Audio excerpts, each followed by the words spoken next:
Thank you for being here today and for your patience. First, I want to acknowledge the victims of today's horrific attack. The FBI and our partners are working diligently to investigate and find answers on behalf of the victims, the citizens and residents of Louisiana, and everyone visiting the city. I'm going to provide you some facts and information about what we do know.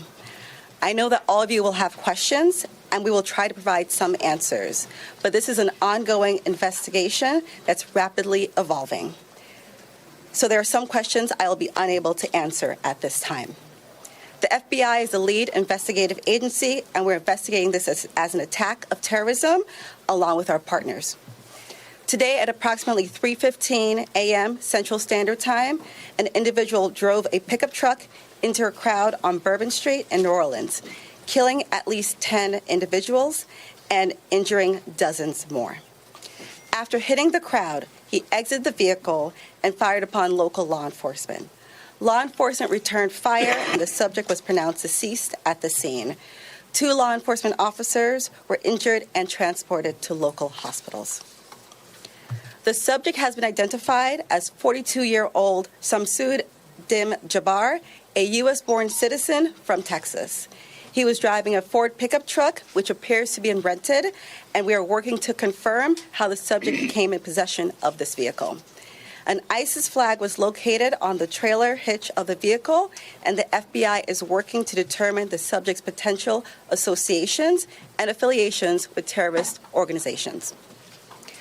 Weapons and potential improvised explosive devices, IEDs, were located in the subject's vehicle. Other potential IEDs were also located in the French Quarter. As of now, 2 IEDs have been found and rendered safe. The FBI Special Agent bomb technicians, as well as our local law enforcement partners, have been working to determine if any of these devices are viable, and they will work to render those devices safe. The FBI, we are working with our partners to investigate this as an act of terrorism. We're aggressively running down all of the leads to identify the possible subject's associates. We're working to ensure that there is no further threat. We do not believe that Jabbar was solely responsible. We are aggressively running down every lead, including those of his known associates. That's why we need the public's help. We are asking if anybody has any interactions with Samsud Dim Jabbar in the last 72 hours that you contact us. The FBI is asking the public's help. We're asking anyone who has information, video, or pictures to provide it to the FBI. We have set up a digital tip line as well as our 1-800 number, 1-800-CALL-FBI. Please provide us with any information that can assist us in this investigation. Once again, thank you for your patience and assistance. For an updated statement or information, please check the FBI's website and our social media accounts. I will now turn over to Mayor Cantrell. Thank you. Thank you. Thank you very much.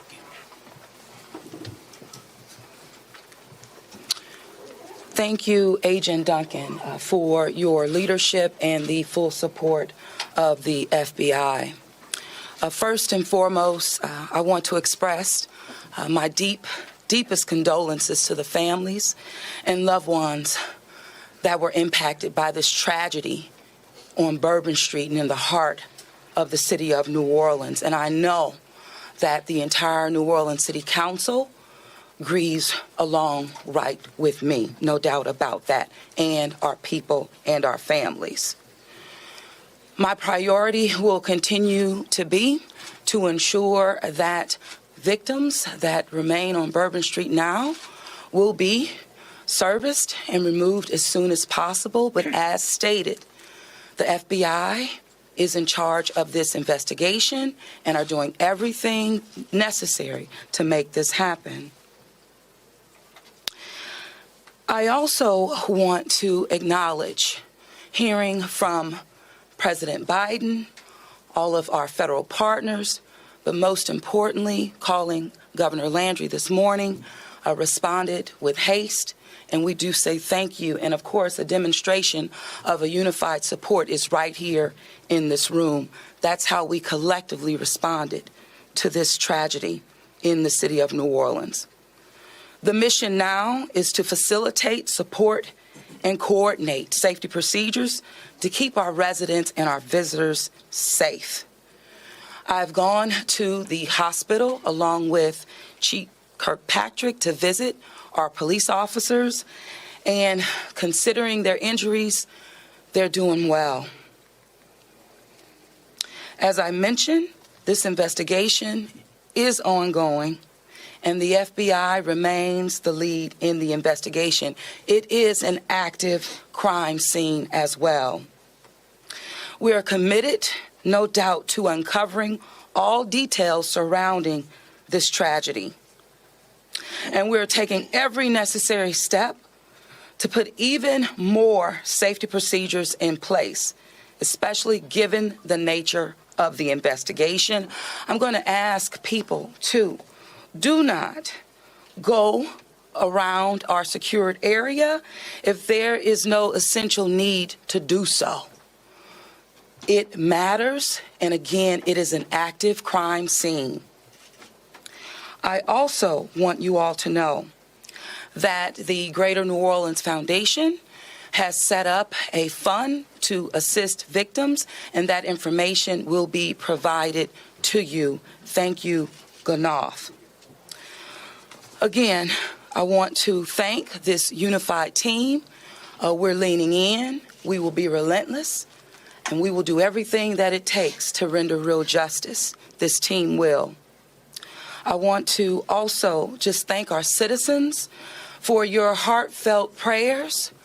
New Orleans is a world-class city, and I can say that I've heard from world leaders all this morning and up until now, in addition to my brother and sister mayors across this country. They're calling, they're responding, and they're standing with the city of New Orleans. And what they always say and want me to reiterate, they understand the resilience of this community. And we're strong in that regard, and I will say second to none. So with that, I'm going to turn it over to our governor, and as I mentioned, who has not wavered any in leaning in, providing the necessary support, and standing right here with me, and I say thank you, Governor. And I know the First Lady is standing with us as well. Thank you, Madam Mayor. Thank you.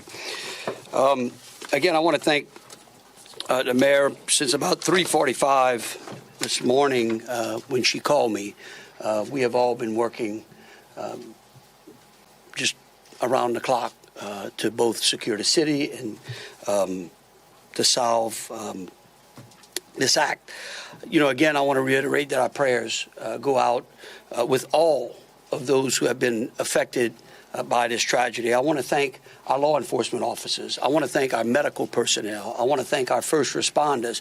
And most importantly, I want to thank the two New Orleans police officers who not only laid their life on the line, but were able to eliminate the threat this morning. Let me say, we have made public safety a state priority from day one. And I think that if you look around me today, right now, and you look at the people who are standing around, that is their commitment as well. We intend to be transparent in assessing any defects that may have existed in the system so that we can address them. It's the only way to ensure that any mistakes that were made are corrected.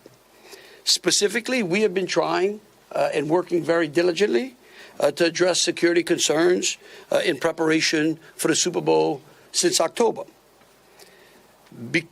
And it's interesting because, ironically, in preparation for the Super Bowl, I had intended to issue an emergency declaration tomorrow so that we could bring all of our federal, state, and local agencies to bear in preparation for the Super Bowl and Mardi Gras. But because of the events today, I have amended that emergency declaration and issued it today. So again, that declaration will allow our federal, state, and local partners to bring all of the resources necessary to get this city safe. In light of that executive order, I have also ordered the mobilization of a military police company. I've asked General Freelou to mobilize a military police company to assist both New Orleans Police and LSP and the FBI. It is important for our citizens and guests of this state to know that we are doing everything we can to secure their safety in this city. We want to make it clear, the Superdome and the surrounding area is safe. But I've always said that the safety of this entire city is something that is always paramount to me. With that, I would like to turn it over to Jeff with the Super Bowl Commission.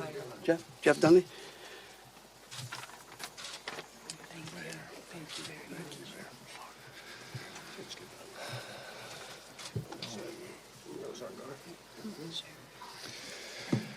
Good afternoon. Obviously, we wish we weren't here for this reason today. The Sugar Bowl Committee has a 90-year history of being a good corporate citizen for the city of New Orleans, and that's why this tragedy hurts us as much as anybody right now. So our condolences, thoughts, and prayers go out to the victims and their families as we all work through this. Of course, anytime we have a major event in the city of New Orleans, public safety is paramount, and we have full faith and confidence in the governor and the mayor and all the assets, the federal, state, and local resources that they've applied to this event so that we can ultimately bring those responsible to justice and carry on with the major events that we have in front of us. Speaking of which, we were scheduled this evening to have a CFP quarterfinal played in the Superdome at 7:45. We have been in consultation with ESPN, with the College Football Playoff, with the Southeastern Conference, with the University of Georgia, with Notre Dame. All parties and all agree that it's in the best interest of everybody and public safety that we postpone the game for 24 hours. Work is fast about to set up a safe and efficient and fun environment for tomorrow night. There'll be more details on that in the coming hours, but for now, that's the plan, that we're going to move forward and play the game. And again, we reiterate our thanks to everyone up here for the important work they're doing. We live in the fun and games world with what we do, but we certainly recognize the importance of this, and we're going to support it 100%. So thank you. I'd like to bring up Senator Kennedy.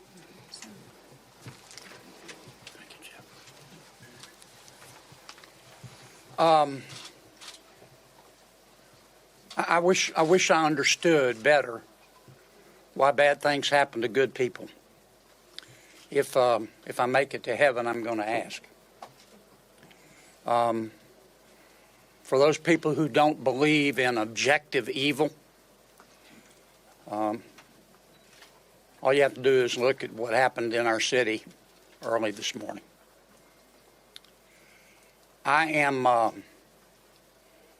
if this doesn't trigger the gag reflex of every American, every fair-minded American, I'll be very surprised. I'm here because these are my people.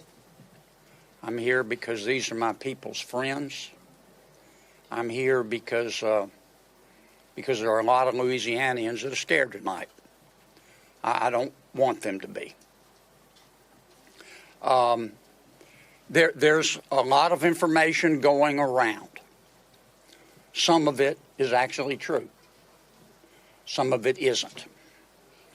The federal government is now in charge of this investigation. By that, I mean the White House, the FBI, the Department of Homeland Security, and the Department of Justice. I have not talked to the FBI. Maybe they've talked to my staff. I don't know. I did talk to the Secretary of Homeland Security a little while ago. And I told him that with all the respect I could muster, that we expect to put the full force and resources of the federal government behind this investigation. Our state troopers, our local police departments, our sheriffs, we've got many sheriffs here today, have been terrific so far. The federal government is cooperating with them. I hope that will continue. Here's what I want to ask from the federal government. catch these people. Catch these people. And then tell the American people the truth. Now, I don't want you to tell us yet anything that's going to interfere with your investigation. And there are things that I've been told that I think are true that I'm not sharing with you today because it could interfere with their investigation. But after we get to the bottom of this, they need to tell the American people the truth, and the people of New Orleans the truth, and the people of America the truth. I think the mayor and the governor are very wise to postpone this ball game for 24 hours. There's just too much stuff we don't know, and it's just not worth it. But I guess my final point is, I will promise you this: I will, when it is appropriate and this investigation is complete, you will find out what happened and who was responsible, or I will raise fresh hell. And I will chase those in the federal government who are responsible for telling us what happened, like they stole Christmas. Thank you, Senator. Thank you, Senator Kennedy. Congressman Carter, I think. Thank you, Governor. Thank you, Mayor. Thank you, Senator Kennedy. Thank you to all of our law enforcement agents for doing a yeoman's job, for stepping up at a time when we needed you most, for employing the resources of all of our partners. This is all hands on deck, from the White House all the way down. I've been in communication with the White House since early this morning. Secretary Mayorkas, leaders in all of our federal, local, and state agencies. The president has made it very clear that he intends to bring every resource to bear to not only tell the truth, but to provide the resources to bring these cowards to justice. I want to personally thank the men and women in uniform who put their lives on the line to protect our citizens and our visitors. To our mayor and our governor for acting expeditiously and bringing us all together. To our sheriffs from the surrounding areas who have been Johnny on the spot, recognizing that if it happens in New Orleans, it can happen anywhere. We don't have the luxury of being myopic. In this community, we work together. We don't point fingers. We don't blame. We go after the bad guys. Let it be clear that the full faith and credit of the United States and every agency therein is on the ground, working. And for those who may have played a role in this horrific act of cowardice, we will find you. We will bring you to justice. New Orleans is a place that heralds its ability to protect its citizens, that heralds its ability to manage major events, Super Bowls, Sugar Bowls, Mardi Gras, Jazz Fest, Essence Festival. You name it, no one does it better than law enforcement in New Orleans and in the surrounding area. Kudos to those two officers who've been wounded. Our hearts go out to those who lost loved ones. Our hearts go out to those who are wounded and on the mend in the hospital. Citizens, now is the time to stay calm, to be vigilant. This is not a time to come out to sightsee. Listen to your federal, local, state officials. Be vigilant. If you saw something, say something. If you know something, tell someone. There are tip lines, there's information available. Please, all hands on deck. Rest assured that the decision that was made to postpone the game was not done lightly. It was done with one single thing in mind: public safety. Making sure that the citizens and visitors of this great city, not only for this event, but for every event you come to in Louisiana, that you will be safe. And we will use every resource possible, as the governor has said, as the mayor has said, and every law enforcement agent here has said. Our energy, our commitment will be to make sure that you are safe now and for every event in the future. God bless you, and let's stay strong. Thank you, Congressman. Attorney General.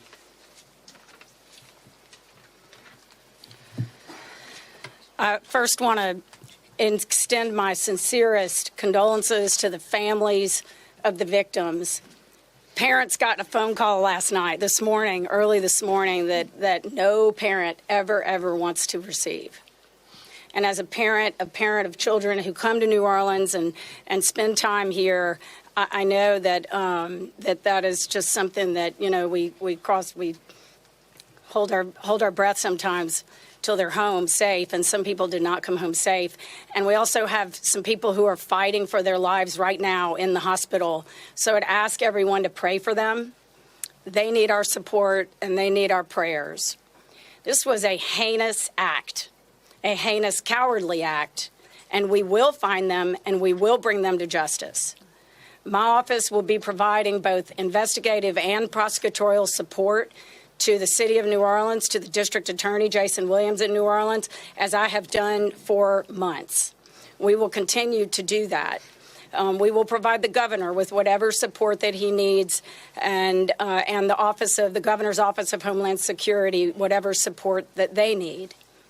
I'll be here to help. I will be here to stand with the City of New Orleans. We will bring them to justice. Thank you. Thank you. Thank you, Governor. Thank you, Governor and Madam Mayor. For those who do not know me, my name is Ann Kirkpatrick. I'm the Chief of Police of New Orleans. My official title is Superintendent, but my role is as Chief of Police. You've heard some of the details today, and over the last 24 hours, we had approximately 400 officers in the French Quarter. And as we know, this is not just an act of terrorism. This is evil. And when we face evil, we have a choice. We can run in fear, or we can indeed stand in strength. In a time of crisis, people are looking for leadership. You are looking at the leadership. And I promise you, as the Chief of Police of this city has been tried by fire before. But fire purifies. Fire makes things stronger. We have a plan. We know what to do. We are going to get these people. There is a path forward. Very pleased that we will be back to having a wonderful game tomorrow night. New Orleans police have proven their ability to make the city safer. Just 2 years ago, we were the murder capital of America. Today, from that time 2 years ago, we have driven our murder rate more than 50% down. So we have a track record. But this is different because it's terrorism. Now, I want to thank all of our law enforcement partners. You're fabulous, and we appreciate the partnership. But last night, 3 of our officers engaged this terrorist who shot at them. 3 of the officers returned fire. Those officers did not run in fear. I liked what the mayor said this morning. New Orleans police and all law enforcement is built. We are built for dealing with evil, with things that would cause others to be in fear, but instead our officers, and last night NOPD particular, stood strong. They did not run. They did kill the terrorist. We have 2 officers, indeed, who received gunfire. They will be okay, and we have personally gone to see them. But this is leadership for you, and I promise, as the Chief of Police of this fantastic city, that I will be strong and firm and fearless. Thank you. Thank you. In wrapping it up, I want to just close with a couple of things. I want to thank Senator Kennedy and Congressman Carter I want to thank again all of our law enforcement officers out there.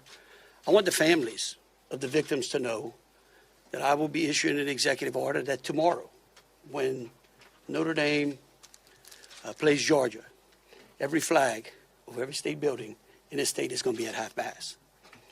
In remembrance of them, but remembering something else, that fear in this state is a liar.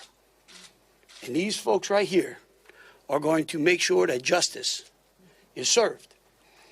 And for the citizens out there that were saying, well, man, do I really want to go to the Sugar Bowl tomorrow? I'll tell you one thing, your governor's going to be there. That is proof, believe you me, that that facility in this city is safer today than it was yesterday. And as we come to additional events in this city, I know in speaking with Senator Kennedy and Congressman Carter, and FBI acting director, and the incoming administration, that they are going to ensure that this city has the resources necessary to protect our citizens and our guests. And so with that, we'll take some questions. All right, if you could, we'll start over here with CBS. Katie, we'll work our way across the room. If I miss you, just give me a holler. I may not see you. Go ahead, Katie. Thank you, sir. Katie Boyce with CBS News. I mean, I think this has been a really tough day for a lot of people, but at this point, we're hearing that the death toll, according to some FBI sources, has gone up to 15. Is this true? Who was the answer? Yeah. I can speak to it, because unless you have a final number. We do not have a final number. We know that we have confirmed 10, but we did have people who had been transported who were in critical condition. And so I do not know that, but I can confirm 10. And one quick follow-up question, if I may. We know that there have been some local records in Texas about a misdemeanor background on this suspect. Any signs or warnings ahead of time about this person or their plans for what happened this morning? Because that is the investigation part, I will give the FBI. At this time, we cannot go into details about the subject's history. What I can tell you, the person was an Army veteran. We believe he was honorary discharged, but we're working through this process, figuring out all this information. The goal with the FBI is providing you with the most accurate and complete information. So once that information is confirmed, we'll make sure we push that out. Thank you. Ariel. At this time, do you know exactly, as far as the victims, how many are from here in Louisiana versus out of state, and their ages maybe? At this time, I can't go into details about all the victims. We want to make sure that first that the family is notified appropriately before we put any information out there. So once the families are all notified, then we'll go ahead and release a statement to everyone. And I would ask the press, in relation to the victims and those that are in hospital, if we could just refrain from worrying about them so their loved ones can take care of them, and the medical personnel that are trying to get them out of the hospital can do so. And as information becomes available, but we want to respect the privacy of those who are still either fighting for their lives or being cared for.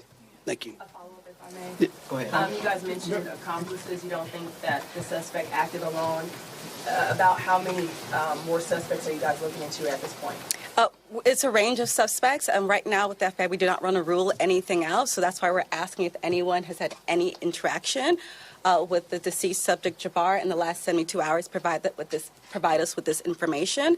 You can provide us that information through 1-800-CALL-FBI or our digital tips line, which is available on our social media website, as well as the big FBI website. Can I say something right quick? Tell me who you're with. WDSU. WDSU. Okay, and CBS. NBC's over here on the right. Oh, that's an unusual position. I don't get it. You wouldn't. Look, the FBI is not going to be able to answer those questions, okay? They will eventually, I promise you, okay? Once the FBI has a chance to investigate all this, along working with state police, working with Homeland Security, working with the city of New Orleans, they're going to tell you what happened. I can promise you that, or I'm going to raise fresh hell. But right now, they're in the process of trying to catch the other bad guys. And I want to give them the benefit of the doubt for a while. 26. Yeah, I had a question about the victims. I know that there was obviously gunfire exchange, so I guess how many victims were shot and then how many were injured? Look, again, let me reiterate both Special Agent Duncan and Senator Kennedy. There's a lot of, I get that y'all want to know minute details. What we don't want to do is impede this investigation or spend any time talking about things that don't get us closer to hunting these folks down and securing the city. And so at a particular point in time, we will release as much information as we can. But at this time, in relation to the investigation, I would ask y'all to refrain from those. So, ladies and gentlemen, if we're going to just have more of the same as the governor just said, we're going to provide that information, but we're going to wrap the press conference now. Hold on a second. Hold on. Let me finish. You weren't listening. If all of the questions are more of the same, what the governor just said in position, we won't be doing that to provide that information. And if you have a quick, different question, then let's do that quickly and move on. Okay. My question. In an audible fashion. You say there are multiple. Ma'am. Hold on, sir. Hold on. Then who was next? We had over here. Hi, Rachel Wolf from the Wall Street Journal. You said you were confident there are multiple suspects involved. What makes you confident in that? Well, like, why would we tell you that? Again, that's, I mean, look, again, we want to answer pertinent questions. But anything that would lead to impeding or endangering this investigation is not going to be said, okay? And we will, as information unfolds, this is a very fluid process. And remember something, too. We're doing two things. We're hunting some bad people down, and we're securing the city, too. We're getting ready for a Sugar Bowl tomorrow. So if y'all would, again, if you have questions regarding Sugar Bowl, the safety of the city, or something to that effect, we're happy to answer. Over here. Okay, go ahead. Go ahead, Alyssa. Usually in parts of the French Quarter, specifically in parts of Bourbon Street, there are bollards. We're hearing that some of those may have been down because of repairs. Can you speak to that? And maybe was there any backup option of putting a truck there or an NOPD car there?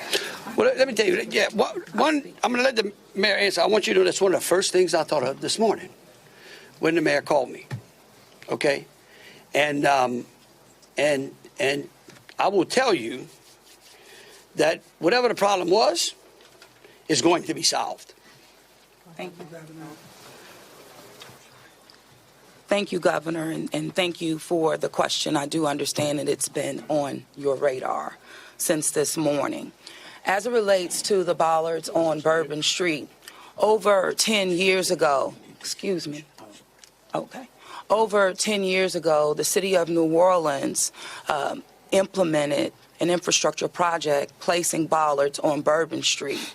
Shortly thereafter, the malfunctions of those bollards ensued from Mardi Gras beads on down. But the New Orleans Police Department, of course, deemed them inefficient because they did not operate the way that they were intended to do. Because the city of New Orleans is hosting Super Bowl this year, it gave the city of New Orleans an opportunity to go further and deeper with infrastructure improvements, as we've been talking about. So as a result of that, we were able to build in bollard replacement into our Super Bowl infrastructure package. And because of that, the city of New Orleans has moved forward with that infrastructure that is nearing completion. Bollards were not up because they are near completion, with the expectation of being completed, of course, by Super Bowl, way before Super Bowl. But that is the reason. Now, the New Orleans Police Department and Chief, you can speak to the deployment to respond to our needs and existing conditions. All right, so we have been aware of the bollard situation for a long time. And we did indeed harden those target areas where the bollards are. We have patrol cars out there as a hard target, as well as with barriers. Now, I want to share with y'all, if you did not know, that this particular terrorist drove around onto the sidewalk and got around the hard target, where he did have a car there, we had barriers there, we had officers there, and they still got around. Now, the wedges that you see out there as well, we knew that that had malfunction problems. And I want you to understand, let's say we put the wedge up and it got stuck. There is no way that ambulance could get in or out, people couldn't get in and out, so we knew that these were malfunction. So we did indeed have a plan, but the terrorist defeated it. Yeah, let me just say this. We recognize we got a problem right here, right? We're going to fix it. It is going to be a top priority as we go into the Super Bowl and Mardi Gras. And the solution that we're going to come up with is going to be a permanent one. It's going to be placed into the standard operating procedure of having major events and securing that quarter. A follow-up, if I may. Obviously, Super Bowl postponed until tomorrow, but I'm sure after that game, a lot of people are going to want to celebrate. Are there plans to keep Bourbon Street closed? What does that look like? So right now, Bourbon Street is an active crime scene, and the FBI is in charge of it. When they clear it, and it does not become an active crime scene anymore, we're going to open it up. Potentially. Can we ask about this military police presence that you want to call it? Is this a private security like Blackwater? Also, would that be a first that a private security firm is mobilized to supplement local and state law enforcement? No. We're not. This is our National Guard. Yep. These are our citizens that we bring it in. It's a military police company that we recognize we need some more resources. We need some more boots on the ground because, again, what we're doing now is twofold. We've got an active investigation and we've got to enhance security. Before this event, we were just enhancing and working on security. So we brought some additional resources. Jesse Kirsch with NBC News. Thank you for holding the press briefing. I just want to clarify something first. You were just talking about bollards that are being repaired, talk about a lift gate that are replaced and then a lift gate that's not been working. Was there a vehicle in place of that lift gate last night? Were there things in place of those bollards which are being repaired? Sure, the chief spoke to the plan in place, and that is yes. That was indeed. So anything that is currently in the midst of being repaired had a backup replacement? It had vehicles and officers were there where all of those ballasts have been. We had that. We knew. So we did have it. And like I said, in this particular case, terrorists just went all the way around up onto the sidewalk. And the lift gate, what about for the lift gate? Was there a vehicle like backing in and out to block that lift gate area, or was that just down and open? Because that's what we've heard from witnesses. Chief, Captain. The reason I'm calling the captain, he's the captain over that district, and that is a question I'm going to let him address for you. Good evening, everybody. I'm Captain LaJean Roberts of the 8th District. Yes, we did have a vehicle strategically placed right in front of the wedge, preventing access onto the roadway. And in terms of the framework of security that was already in place on Bourbon Street, I know this is an ongoing project of improvement, but with how that was all aligned, was someone getting up on a sidewalk considered impossible or nearly impossible, or was this not something you expected you would have to account for? Yes, of course, it wasn't something we expected to account for. The bollards they're actually wedges. They're strategically placed 5 locations throughout the French Quarter on the roadway. This particular terrorist drove onto the sidewalk behind the police car to gain access to the 100 block of Bourbon Street. So if you're worried about someone ever driving down Bourbon Street, why weren't you worried about someone driving up the sidewalk in the same way, or at least bracing for you the same way? Okay. All right, look. We could go on what ifs forever. This is evil. And that guy could have easily gone down the sidewalk of Canal Street, where there were a ton of pedestrians on there as well. And there are. That's right. No, right. Right. Hold on a second. We gotta move on. Just want you to know, however, we recognize, I said earlier, that where there are defects in this system, we are going to be transparent, and we are going to address them with the city and make sure that we fill those gaps as best we can. Yeah. Yeah, Chelsea Brace with Axios. I have a question just about sort of ongoing public safety today. Special Agent mentioned 2 possible IEDs. Were those in the same location? Should residents in the French Quarter or elsewhere be concerned about potential other situations? The 2 IEDs, they were in different locations, and what we've done in conjunction with our local and state partners, we've gone through and done a sweep to identify anything that we thought was suspicious, and we have not. However, as I said before, if the public sees something, please reach out to us so that way we can go through and verify that we did not miss anything. But we conducted initial sweeps, I think, starting shortly after our initial Yes, I'm going to thank you, conference. Agent. I do want to share that we have a plan, and we have been implementing that plan. One of those plans is that we have swept all of these areas. The word swept means we have put officers out there as a grid, walking down the streets, every street in the French Quarter, looking for suspicious packages, bags, ice chests, you name it. And they have been walking it as a grid. We've been doing the same thing on Poydras and all the accesses into the Superdome.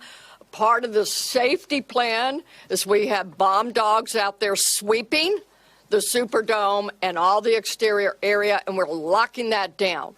That will be locked down through the game tomorrow. So that's a part of that safety plan, and we've already been implementing it. Okay, thank you all for coming out. Question back here for the governor on the MPs. How many MPs will be deployed to New Orleans? Right now, there's I think it's General Freelo, 100? 100. 100, and, yeah. All right, thank you all so much. Thank you. What gives you the confidence tomorrow night it'll be safe? Right. I'm going to be there. Me too. You're all saying thank you for the Yeah, we're going to be there. concern.